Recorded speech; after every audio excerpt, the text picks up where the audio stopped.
Hello everyone, Denise here. Today we're going to dye some yarn. This yarn is 100% acrylic, and I purchased this yarn when yarnspirations.com was having their $2.99 per pound sale.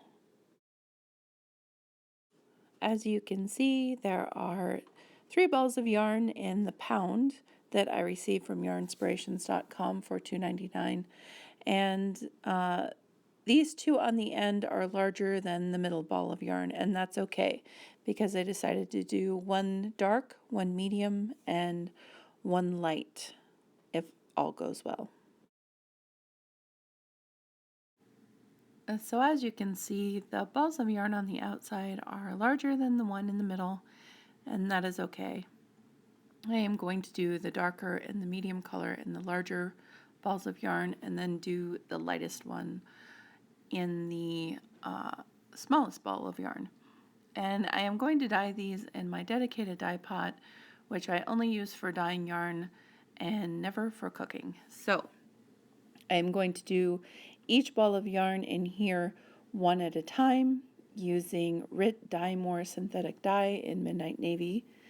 And each time I am going to pull the yarn out of the dye bath and then put the next one in. And I'm not going to add any more dye to the dye bath. I'm just going to continuously use the same dye that I add the very first time, and that should make it a dark and then a medium and a light dye on this yarn.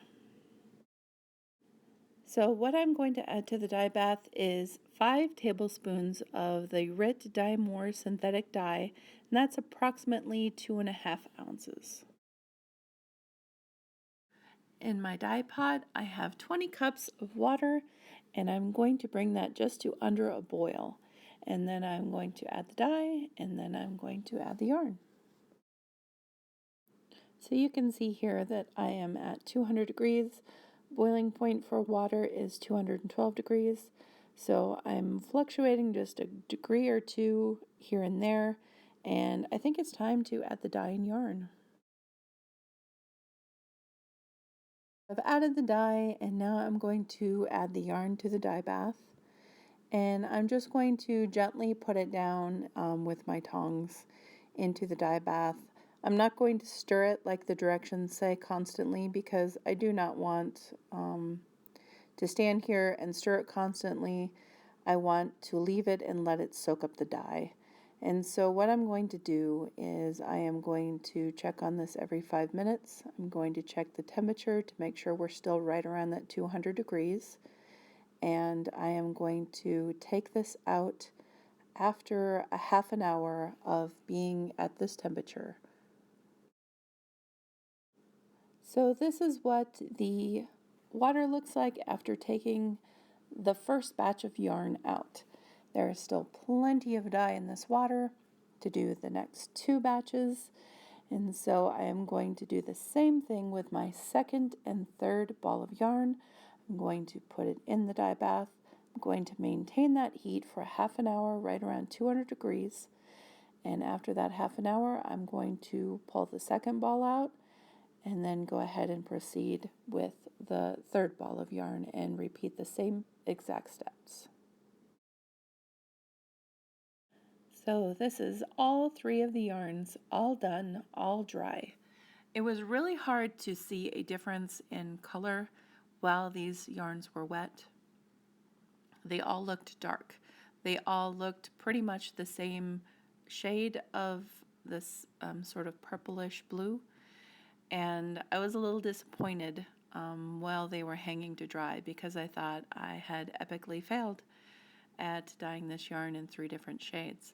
However, once they started to dry, I was hopeful that I saw a variation in the color, and sure enough, I did. At the end of them all being dry, it took about a day to get them completely dry, and sure enough, I can definitely see on the left the darkest color and the medium color in the middle, and then the lightest color on the right. So I really enjoyed dyeing this yarn with this Rit DyeMore. I have never used Rit DyeMore before, and I think it's very interesting that we can take acrylic yarn that normally we wouldn't be able to dye permanently and use this Rit DyeMore to permanently dye this synthetic yarn. While I like this yarn when it was black and white, I really enjoy this yarn much more now that we have these nice subtle shades of dark blue to medium blue to light blue. And I definitely would use this dye again. I have well over 3/4 of a bottle left after dyeing all 3 of these, and it really doesn't take much of the dye to dye the yarn. This is a pound of yarn, and I used 5 tablespoons of the dye, which is 2.5 ounces, and the bottle of dye is 7 ounces, so there is a lot of dye left. So yeah, I really enjoyed this process and learning something new. And I hope you did too. And I really appreciate you guys being subscribers and watching my videos. It means a lot to me.